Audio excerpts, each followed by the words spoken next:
Yo, what up? It's Aaron Moses.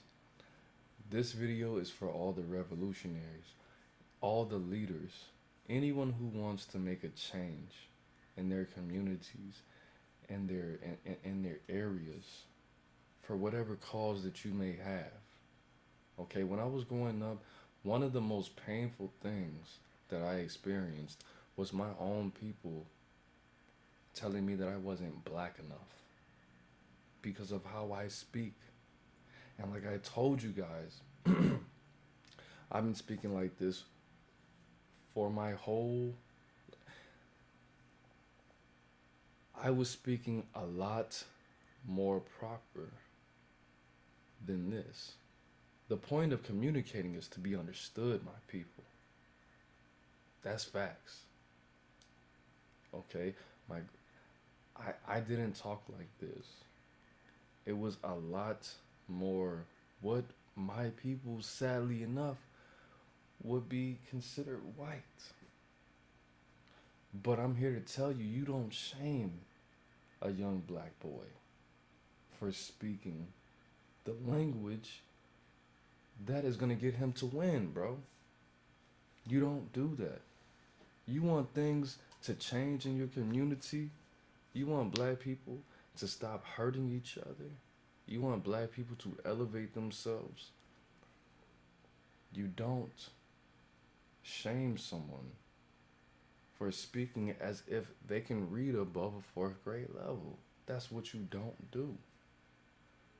If you want change, you don't send people to do the job who cannot communicate their messages effectively with the same tongues that the people who control everything use. That's just what you don't do. If you, I'm speaking to the extremists, I'm speaking to the people who are on the fence, I'm speaking to the people who are on the middle path, I'm speaking to anyone and everybody. How did Europe conquer the world? How did Europeans get Chinese people to stop dressing in their traditional clothing and start wearing nooses? I mean, not nooses, ties and suits and cutting their beards and cutting their hair and dressing as if they were European. They did that with a very effective strategy that still affects us to this day. Okay? When I was growing up, one of the most painful messages that I could receive was that I was speaking white, that I sounded like I was not from the area in which I resided in which I came from. That a person that was a Caucasian, because they dressed a specific way and because they spoke a specific way, was more black than I was. That hurt me. That hurt me. That damaged me a lot. But there was an event that occurred when I was in high school called Hurricane Katrina, right? And this is what opened my eyes, and this is why I make a lot of decisions that I make right now. Hurricane Katrina occurred, and when I was residing in Atlanta, there was a large influx of Katrinians that came and began to reside in Atlanta. Now, what really opened my eyes and what really made me appreciate my education and my level of intellect was when I was in my whatever class I was in. I had a I had one of my black friends named Ronnie scan the room looking for people to help him on the computer. And I saw him before he saw me. Scan the room, and he looked at me and he said, Aaron, can you help me with this issue that I'm having with the computer? Now, at this point, I understood that Ronnie was from an inner urban community area, originally from New Orleans. And he didn't ask a Mexican boy. He didn't ask a white boy. He didn't ask even an Asian boy. He asked me because this teenager that I was at the time was someone who was perceived as trustworthy, intellectual, and computer savvy.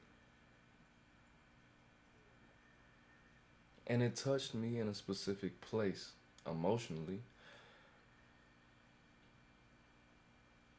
But at the same time, I asked myself, why didn't you ask the white boy? Why didn't you ask the Mexican boy? Why didn't you ask the Asian boy? Why did you come to me for your problem when it pertained to this particular science? Because you knew that there was a possibility that I would have the, the, the knowledge, the information, the wisdom, the understanding, the savviness to be able to help you with what you're doing. Now, yes, I was able to help him and aid him and assist him in his time of need. I was. But why did he think that? Because of how I spoke. While I was rebuked from my own community because of how I spoke. Now you want me to help you in this situation, but in this situation, I'm made fun of. I'm the butt of the jokes. Why is this okay? Why do we not shame these people for telling someone you're speaking like the enemy? These people who put us in these shackles and these chains and these situations. Why my grandmother died from high blood pressure because they fed us pork and chickens and fried foods. And they told us that we could do nothing but make babies and work at McDonald's and make good music. Why is that okay? Why is it okay? When we need help, if you can't shoot a ball or you can't rap on a mic, you're not going to be accepted. You listen to rock music. We invented rock. You wear Jimi Hendrix shirts. We invented Jimi Hendrix. And you speak proper English. And you speak to be understood. And we don't have to be from your area or from your neighborhood or from your state to understand what you're saying or what you're trying to say. Then we don't want you. If you don't speak ignorance into existence, you're not welcome here. Why do we elevate that, bro? Why? Why? If you want anything to be done, you're going to need, there's politics, there's rules to everything in life, bro. What you have, what you learn from the streets, what you learn from your inner urban community area. Oh, it's against the law, but it's required and expected in these corporations and politics. Do you understand that people go to school, people devote their lives, hundreds of thousands of dollars, if not millions, to having that same mentality that you learned on these streets, being cold, calculated, and communicative? Do you understand that the way that networks are set up, the way that these think tanks are set up? What is a think tank? What is that? That's a gang meeting, bro. You cross your arms like this and not that, and you got to put your feet in the Star of David, bro. Where do you think we got that from? Where do you think we got all these hand signals from and all of that and all of the you can't do this but you could do that but don't do this and don't do that? Where do you think they got that from, bro? But you want to rebuke the person that speaks their language? Are you kidding me, bro? If you want anything done, you're going to need someone. And I'm not saying that white people. I'm not a race. This is for everyone. I'm just gonna use this for the example because of what I just watched. I just watched somebody say the new Black Panther guy talking about babies and all that stuff. I don't want to say it because number one, it's disgusting, it's horrible, and because I don't want to get demonetized. But he was talking about destroying stuff and babies and white people. Bro, if that guy really sat down and understood what he was saying, number one, he wouldn't say that.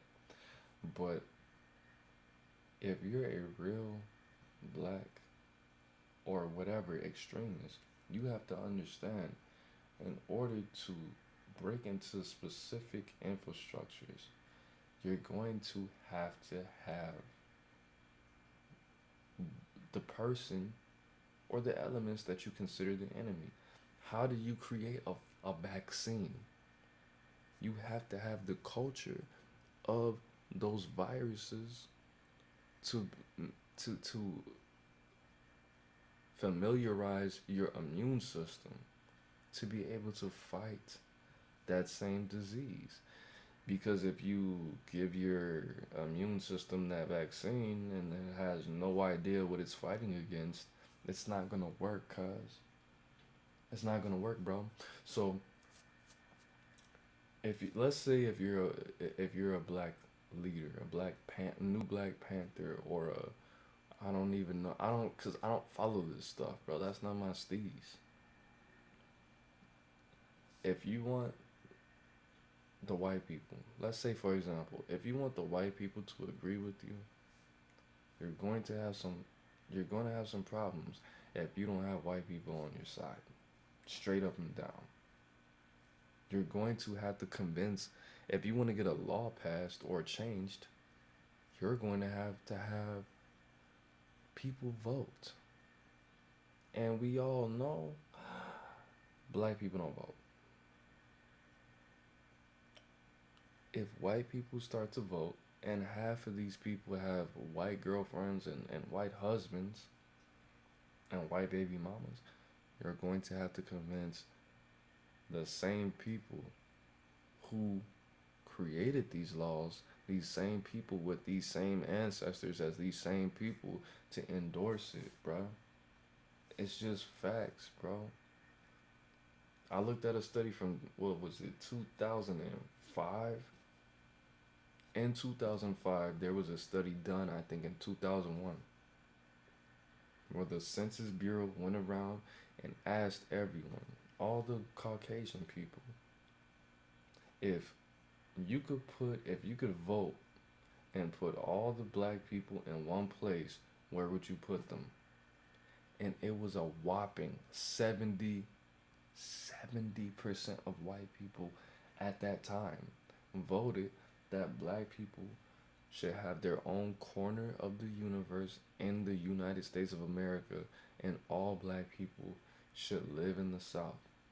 Now, at the time, I'm not talking about 2019, 18, 19, 20, 21. I'm talking about 20 years ago. White people at the time voted that they would rather have two separate Americas, and all black people at the time, 20 years ago, should all live in the South and the Southeast, and they would be willing to relocate as long as all black people in America, all 1,500 of us, should live in one corner. Clean out the whole Chicago, the whole LA, the whole New Orleans, the whole everywhere should only live in the southeast corner of America. Is it true? Is it not true? Who knows? I don't know. But what I am saying is, at the time, a crucial part of my life, when I was a teenager, I'm not going to use the word bullied, I'm going to use the word ridiculed for speaking how I speak right now. Okay? But put my enunciation, my grammar, and everything that you would consider to be white on steroids. Because I did get brainwashed and hurt and traumatized in specific ways that made me not speak how I'm speaking right now. Okay? So when I went to my school, high school, Riverwood, I interacted with people that were from inner urban communities. I'm talking about College Park. I'm talking about East Point, the West End. I'm talking about people that just came straight out of Gary, Indiana.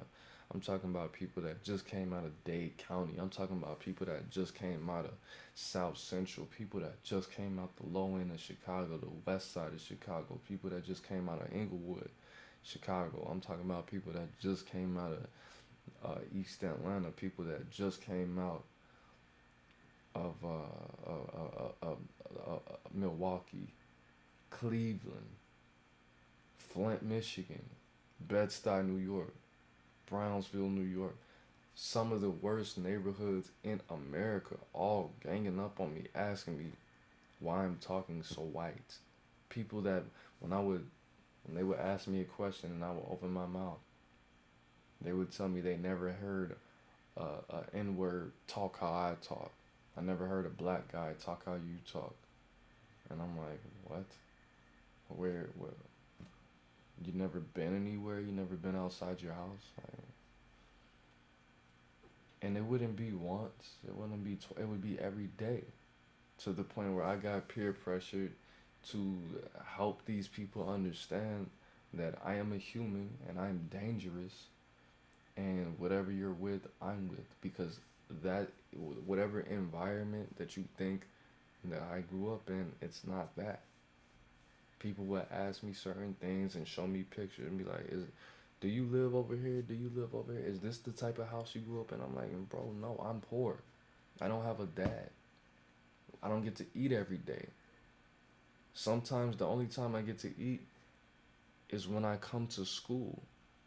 And sometimes when I want to eat it, it doesn't taste good and people laugh at me and I don't want to eat it. And it makes me feel sick and it makes me get headaches because it's so greasy and it's so jail food, you know. So and I haven't taken a shower in a couple days or weeks because I had to walk to Kroger and buy water and heat it up on the stove, or I had to collect the water out the bath and just deal with it. No, my house, no. That's why my shoes are looking like this. That's why I smell like this. That's why when I walk, I don't have the same confidence as you, because we don't have the same luxuries of government assistance. That's why my social skills are jacked up, because I don't have the same settings as you do. You live in a neighborhood that's dangerous, but you spend more time here than you do at your own environment. I still have to go home and you live a little bit better than I do, bro. So with that, man, I want you to understand that you have to understand what ammo that you have and what ammo that you don't. If you have someone who is already in place to make a change. You don't ridicule him. You don't encourage him to do certain things and prove themselves like it's jail or prison, like we're in a criminal institution. You might do like Ronnie and let that person know and validate that person. Let that person know that you are appreciated and you are a valuable part of my society. You know why I remember what his name was? Because, bro, because love and validation goes a long way. Appreciation, showing somebody that they are valuable. And this was when I was, what Katrina happened when I think when I was a freshman. Hurricane Katrina happened. When I was a freshman, I think it was August. I might have, no, I was a freshman. That was in Miss so her name was with a W. I can't remember her name. But all to all my Katrinian people that went to Riverwood, I want to say I salute you because of a lot of things, man. I'm not gonna go into it, but if you understand that someone has something that you don't have to offer because you think they got that from a whatever background they came from, all the people who were adopted by white families and they're African American, man. All the people who have parents that put in all that hard work to get out of that environment. Why would you shame somebody? Why would you encourage somebody to be in the same foolishness and backslide into the same foolishness that you're in right now? Bro, when I think about it, that was truly some foolishness. Because at the end of the day, my mom, not my dad, my mom worked hard to get me out of Roseland, to get me out of the south side of Chicago. Do you understand that Roseland is one of the worst neighborhoods in Chicago? I think it's like top 10, if not top 5. Okay?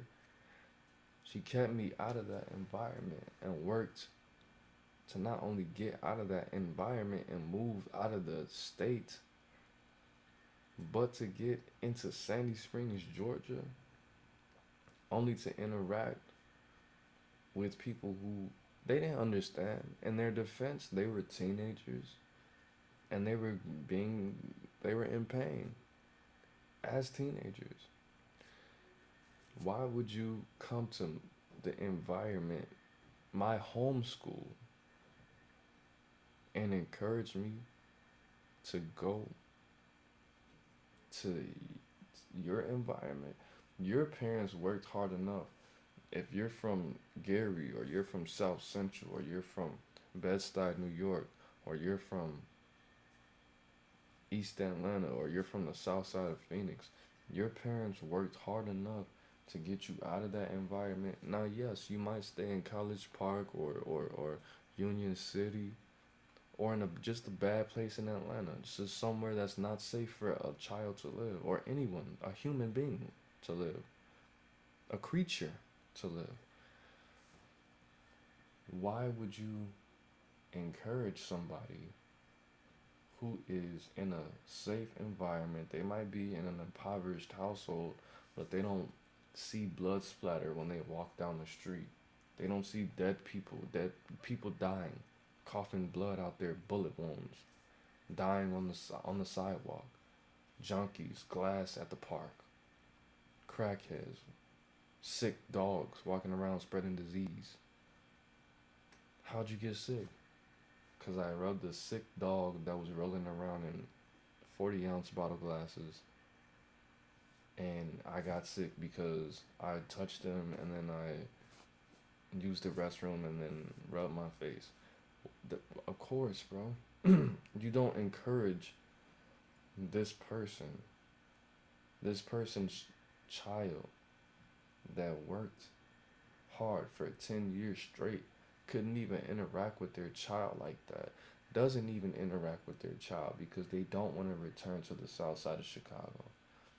You don't encourage that person to return to the same consciousness that your mother and your parents are trying to escape from, that they are trying to save you from because they don't want you to be a statistic in 10 years. Not even 10 years. Right now. Because you're at risk right now. You don't do that. That is foolish. That's foolish. So if that boy or that girl talks white and skateboards and listens to Jimi Hendrix, let that be that. One of the reasons that I named my son Jimmy, Jimi, after Jimi Hendrix, is because when I was listening to Jimi Hendrix and I read his autobiographies and I watched documentaries, I didn't know that Jimi Hendrix was ridiculed in the same way that I was ridiculed. I didn't know that black people were telling him that he was wrong for making white music. Bro, we invented rock and roll. He didn't make white music because they were not in tune enough to hear, to feel his purple haze, to feel the healing that he was doing. Jimi Hendrix was not a rock star. He was a doctor. He was a doctor, bro. His music is healing. If you listen to it, it is to be breathed. It's not to be listened to, it's to be felt. It's to heal. It's to restructure your molecules in a way that is going to be healing to your soul. He used what people understood as this white energy, this white people energy, to heal the body, to send messages to your soul, bruh. He healed. He was a doctor. He wasn't a rockster. He was a doctor. So don't let anybody, number one, don't let anybody peer pressure you into foolishness. While I received the message from Jimi Hendrix to not conform and to continue to be my most wonderful self that I was, it I was still a victim of peer pressure, of the self, of not having that reinforcement. Because I listened to my peers a lot more than I listened to Jimi Hendrix. I spent more time or equal time at school than I did at home. But because Jimi Hendrix let me know it was okay to be myself, especially when I started smoking weed and doing acid and ecstasy and stuff, and I could really actually connect with his message in a way that I thought I couldn't sober. It conflicted with what I really wanted in life, which was to be accepted and loved and to replace the family that I was so suddenly snatched away from, 712 miles away from my home, which was Atlanta. So that's why I named my son Jimi Hendrix. And don't fight the enemy from the inside. Okay, it's gonna take. You're gonna. There's gonna be some opportunities. There's gonna be some cracks in the armor. So if you want to fight whatever you want to fight, you're gonna have to have somebody who looks identical to the people who you are trying to fight. If you want to turn people who are articulate and literate and generous and faithful and powerful, if you want to use them to press your agenda, all you have to do is send in people who look just like them, who are gonna take their identity from them. That's what was done to me. We want this black guy who's gonna be effective and powerful to go to jail and have babies that he can't take care of and do all kind of things to himself and spread his ignorance. So what do? You send in all these hood kids that look just like him, that are gonna make him depressed, make him wanna do things to himself that don't need to be done. Spread ignorance, spread mind altering substances through his own community, rob, steal, do bad things, do things that are inconducive to his personal growth. And what we're gonna do is we're gonna make this poison look like candy.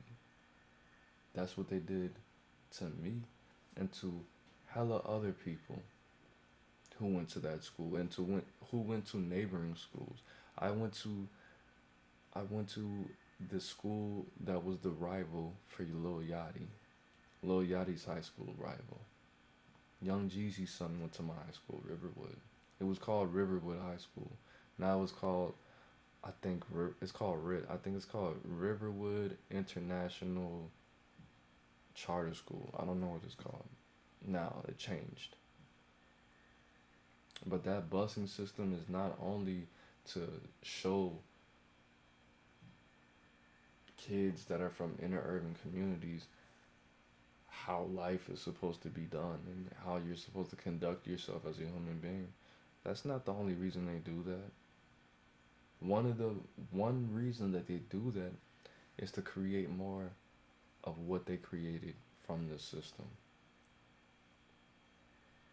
Because negativity spreads a lot faster and a lot more effectively than positivity, bro. Facts. So, teach your children to be confident. Teach your children to fight. Teach your children to teach. And to not let these people affect them. And teach your children how to love. Alright? We need you. We need you to be articulate. We need you to be literate. And we need you to be great, beautiful, and listen to all genres of music. Speak how you want to speak. Just don't be a douche. And you'll be safe. Alright, that's it, man. You already know I'm trying to get that following like King Solomon, so make sure you like, share, comment, and subscribe. If you know anybody who needs to hear this message, you already can. I'm loving you.